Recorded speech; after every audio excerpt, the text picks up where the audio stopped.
Welcome to this week's Authors Love Readers podcast, where we delve into the stories behind the stories. We're asking authors questions, some of them fun, some of them serious, and from their answers, you're going to learn things you never knew about the people who write the stories you love. My name is Patricia McLinn. I'm your host and designated question asker. I'm Julianne MacLean, and I'm an author who loves readers. Now, let's start the show. Hello, and welcome to this week's edition of Authors Love Readers podcast. I am so happy today to have Julianne MacLean, one of my more recent buddies. I've been talking to some people, Julianne, who I have known for decades. And Julianne and I got to know each other more kind of at the beginning of indie world, about 2012, 2013, somewhere in there. So you are just a baby in the world of my knowing you as an author, and in other ways too, very young. And we did some projects together in those first really heady days of independent publishing. Wow, it's changed a lot fast, hasn't it? It sure has. Yes. So let's let the listeners, I always want to say readers, and presumably the listeners are readers, but let's let them get to know you a little bit, just for some short, quirky questions. And I want to know the answer to this one in particular. What are some surprising jobs you've held? Being the introvert that I am, this would probably surprise you to know that I was a DJ in a dance club in my college days. It was great fun. It was one of the funnest jobs I ever had. Saturday nights and, filling the dance floor. It was great. It was awesome. So, okay, let's ask you, what's your favorite taste? I think popcorn. The flavor of popcorn, yeah. Oh, yeah. That's a good one. Yeah. And do you have a favorite color? Crimson, like blood red, dark red crimson. I know that sounds kind of creepy. I'm not a thriller writer. But you know what? I was thinking, why do I like that color? And I just like the depth and how deep it is. But it makes me think of like red velvet curtains in an old theater. And that is just, like, to me, beautiful. Yeah, it's rich. It has a lot of layers. Has that long been your favorite color? Probably. I think red's always been my favorite color. I've painted some rooms red in the past, and it's kind of electric in a house, with a red room. But yeah, I do like it. I like red. You know what? I realized I didn't ask you to tell the readers a little bit about what you write. So in our usual super organized manner, I'm going to break in here now and ask you to tell them a little bit about what you write. Sure. I started off writing historical romance back in like the mid 1990s, only because it was my favorite thing to read at the time. So then I wrote, I think, 19 historical romances for Harlequin and Avon and St. Martin's Press. And then after 15 years of that, I just needed to write something different. So I started writing contemporary women's fiction. And that's what I did, that Color of Heaven series, which I indie published. And the reason I indie published that was the first book I had tried to submit it to a publisher, but they just wanted historical romances from me. And I wanted to write the book. So I went ahead and did it anyway and self-published it. And that's what got me into self-publishing. So then I've been kind of a hybrid author ever since, of doing both self-publishing and traditional. So yeah, but now these days I'm doing contemporary women's fiction, and I'll probably continue to do that for a while until I get the bug to write something different, and then we'll see. And some of your contemporary women's fiction, is that being traditionally published? I did 13 books in the Color of Heaven series, and then my most recent one is a standalone book called A Curve in the Road, and that one is published. The editor actually came up with that title. I had a different title originally. It was called Fear of Falling, which I didn't think was appropriate, but I couldn't think of anything better. Anyway, that's published by Lake Union Publishing, which is an imprint owned by Amazon. Do you have childhood books or authors that you can remember that really made you go, whoa, okay, this is what story is what I crave and what I want to do. Yeah.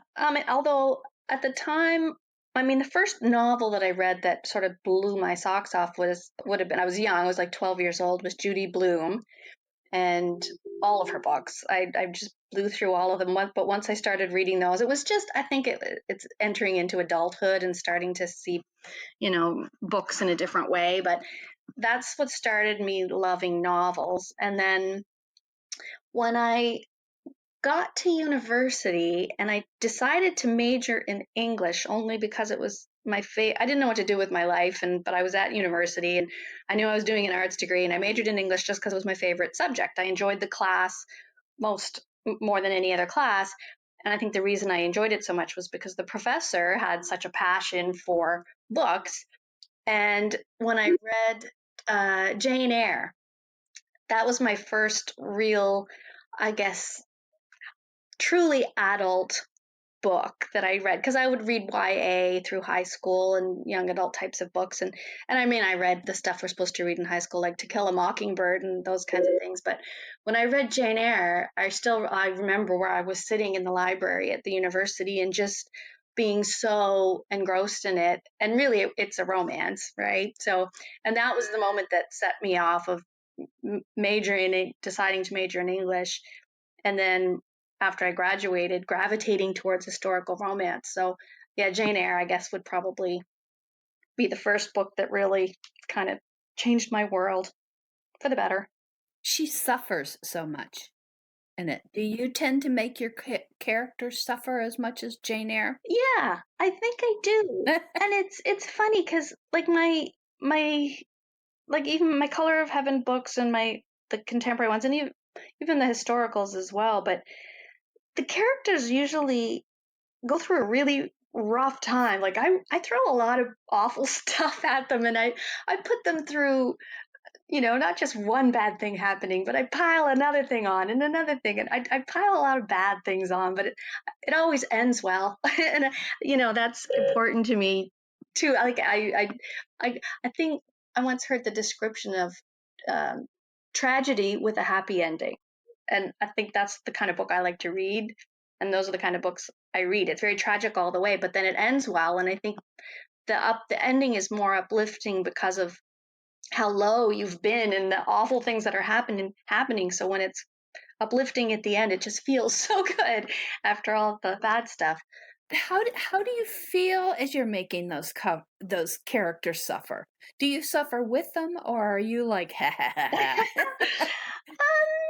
Well, sometimes in a way I go ha ha ha in terms when I think this is really good, this is good stuff. Like in terms of it being dramatic and suspenseful, I feel good about that. But there's been many times that I'm sitting at my keyboard and tears coming down my face, and I'm feeling what the character is feeling, and that's not fun.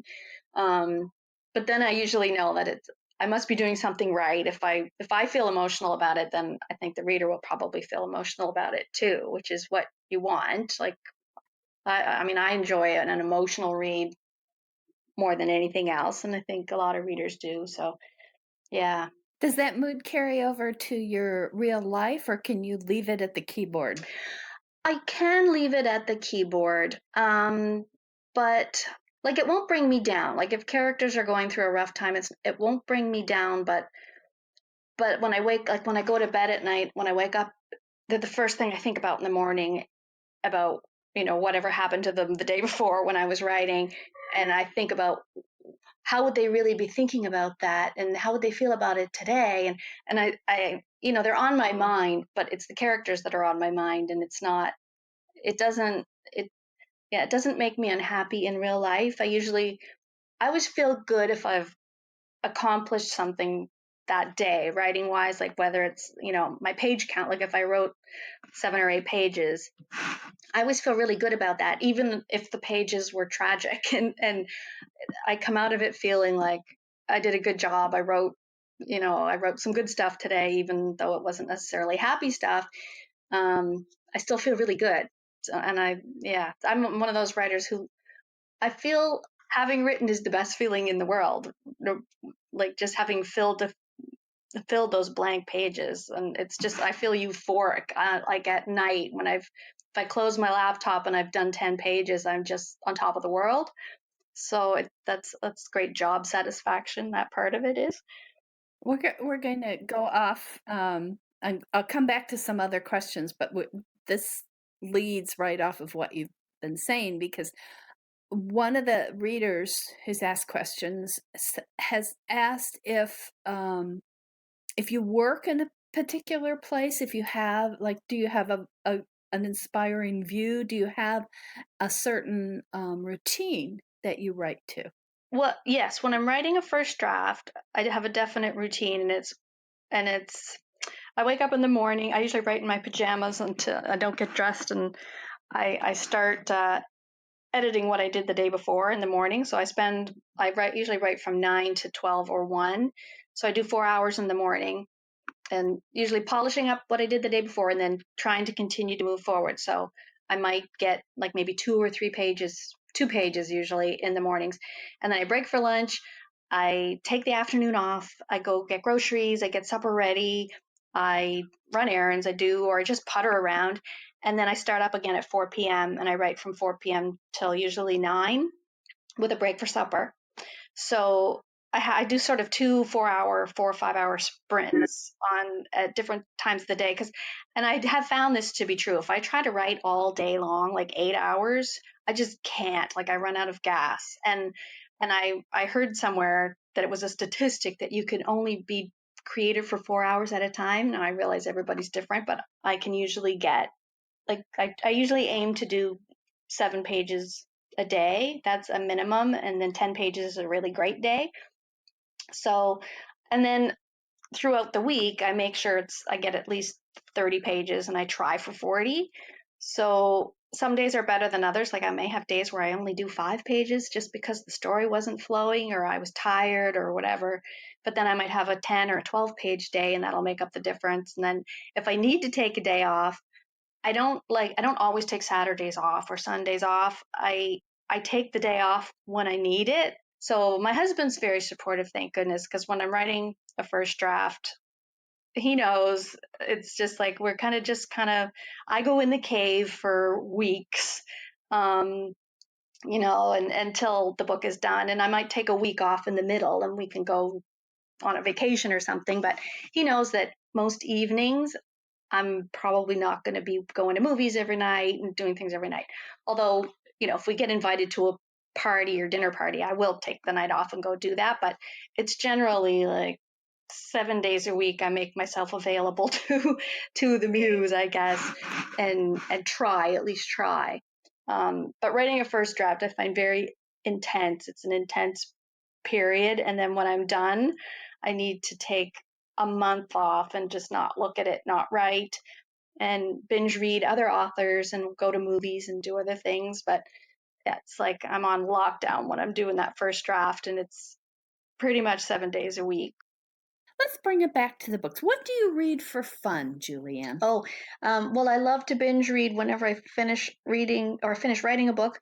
I spend a month I binge reading. I pile up a TBR list of books, and I like to read the big bestsellers to find out what all the fuss is about. So, like Girl on the Train and Gone Girl, I read those, and then, well, right now I'm actually reading Rosamund Pilcher's The Shell Seekers, which was a huge bestseller back in the Oh, wow. Yeah. but I never read it back then, and I remember that it was this giant bestseller, and I never did read it. And it's one of those books that it's like, okay, I think I need to read that now. Like I feel like a disgrace as a women's fiction author having never read that book, and it's fantastic. It's really, really good, and I can see why it's sold 5 million copies or however many it's sold. It's wonderful. This kind of connects to a question from a reader that I think is fascinating. If you could write a book with any other author, alive or dead, who would you want to work with and why? Okay, this is an interesting question. And again, I feel like I'm going to disappoint everybody when I answer it, because I don't think I would want to work with an author, especially one that I love, because I kind of feel like we all have our own process. And I know like lots of authors collaborate with other authors and will write books together, but I don't know that I could because I have sort of my creative process and what works for me. And I think it would be difficult to, especially somebody that's, if it's an author that I really admire, they probably have a really great process of their own, and I don't want to mess with that. So yeah, I don't think I would collaborate with another author. I don't know that I could. Mm-hmm. Okay, I'm going to go back to one of our getting to know you questions because I don't want to let this one go without asking it. I have my bizarre little desert island, Mm-hmm. um, and you can bring 3 movies to it. So it's got some way to play movies, but you can only play 3 evermore. That's it, Right. forever. Which 3 movies are you going to bring? You know what? I wish I could come up with something really intelligent sounding, but I think I would bring Working Girl. Do you remember that movie from the 80s with Oh yeah. Harrison Ford? But I loved those characters, and it was a movie that it kind of changed my life, that movie, and made me realize that, we can be so much more than what we are. We have great potential, and I love that movie. So I think as a sentimental favorite, I would take that one. And I'd want to have it mixed up. So for comedy, I'd take City Slickers. I know it's totally cheesy. And then I think this is the one you'll probably think is insane. I would take Titanic because it's long. It's got romance, it's got tragedy, it's got suspense, it's got, and I found that movie, I can watch it once a year and be completely entertained. I never seem to tire of it because it's got so many different parts to it. So I think I might take that one. I thought you were going to say Titanic because it would make you feel good that you were on a desert Yeah, island. that I survived. I was probably Yeah. on a sinking ship, right? That's how I got there. Who knows?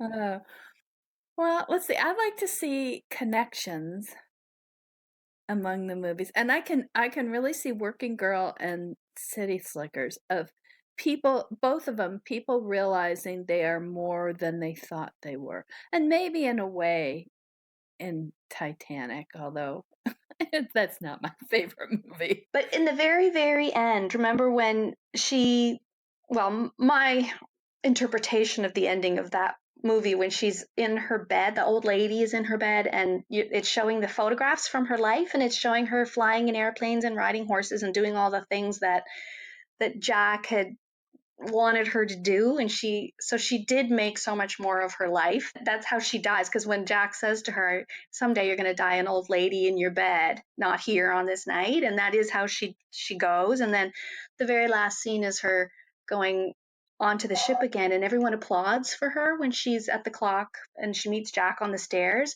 and all the people from the ship that died, they all applaud, and I think they're applauding the amazing life that she lived. And that's the moment that I love that movie for that moment. That's what I love about that movie so much, I think. Well, I think those are very interesting selections. You said something earlier that made me think of another question that a reader asks. I know what it was. You talked about that you wake up in the morning and you're thinking about the characters and what happened to them the day before. And I think it's so interesting.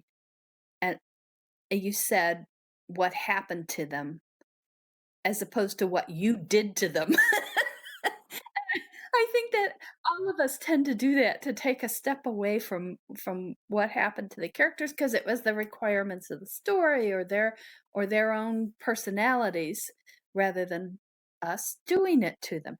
But this reader also asks if when we finished a book, do we think about the characters and do we miss them? And I love the question because I think clearly the reader does miss them. Yes.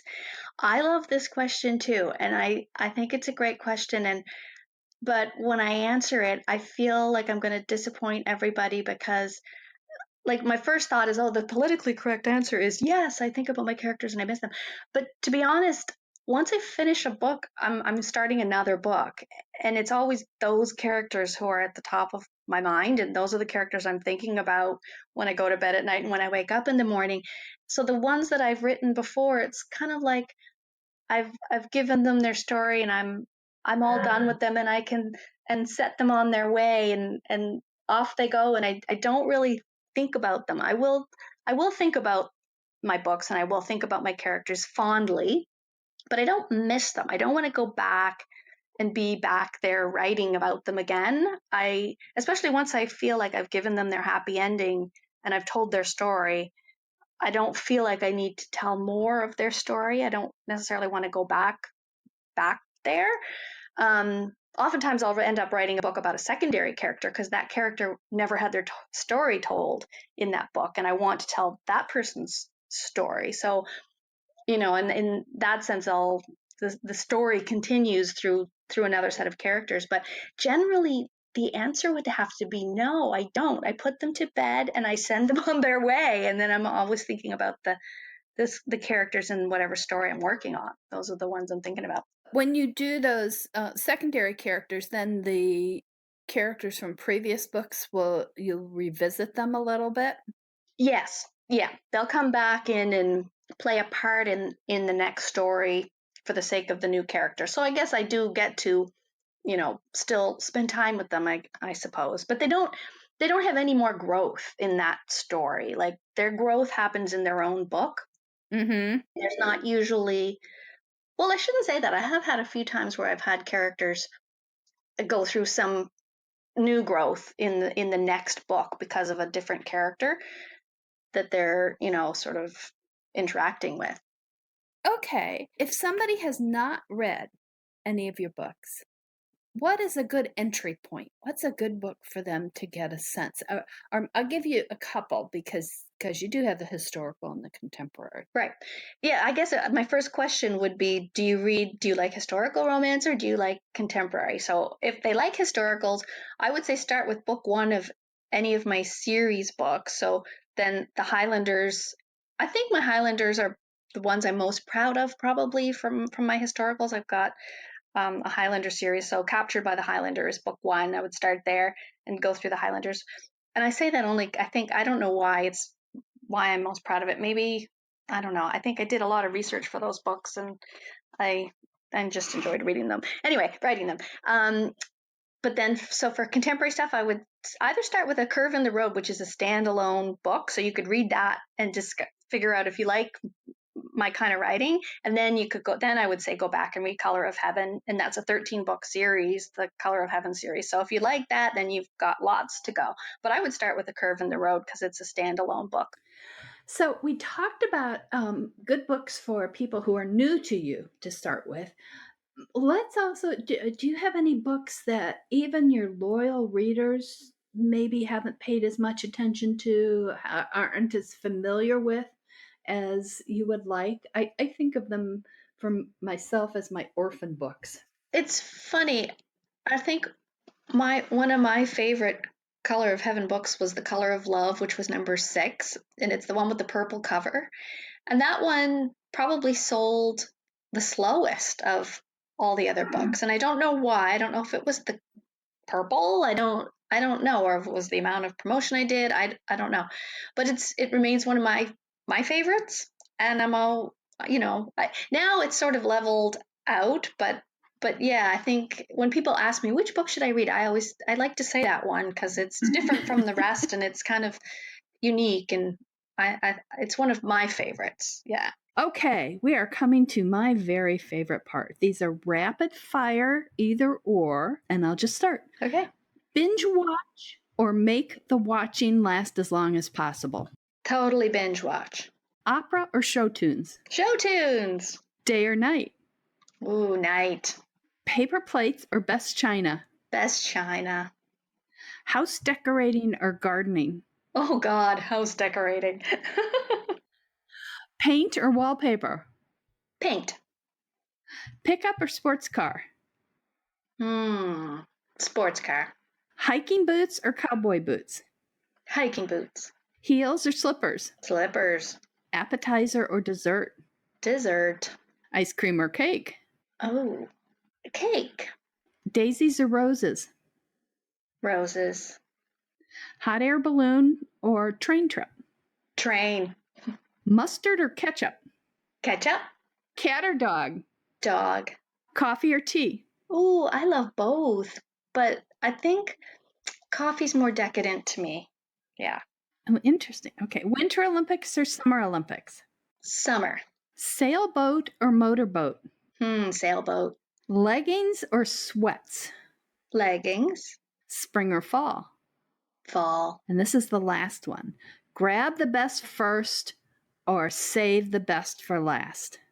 That's tough. I'm going to say save the best for last. Yeah. Okay, you did incredibly well. I got to tell you, a lot of the authors are negotiating and weaseling. Yeah, I went. It was like what is the Horseshack test? It's like, quick, first thing that comes to mind. Yeah. And then sometimes later you might look back and go, well, I should have said this, but no, I think I said all right ones. There was only one that I was a bit unsure about, and I can't remember what it was now. So remember I said I have a terrible short-term memory? Don't remember. Well, you did terrific. Coffee or tea was the one. Yeah, that was stumped me because you wanted both. Yeah, I do love both at different times of the day. But to me, like, coffee is the thing that I find I have to limit myself on because I could drink a lot more than I should. But tea, I never have any desire to drink more than one cup. But coffee is like, I want more, but I have to stop myself because I'll be bouncing off the walls. Well, this has been a lot of fun, Julianne. We haven't had a chance to talk in a while, and I really enjoyed spending some time with you. And looking forward to having you back on this continent and to hear your stories about being in England and having a chance to see you more. Yeah, this was great fun. Thanks so much for having me. Oh, delighted. And thank you to the listeners. Hope you'll come back next week to hear another author and the stories behind their stories. And in the meantime, have a great week of happy reading.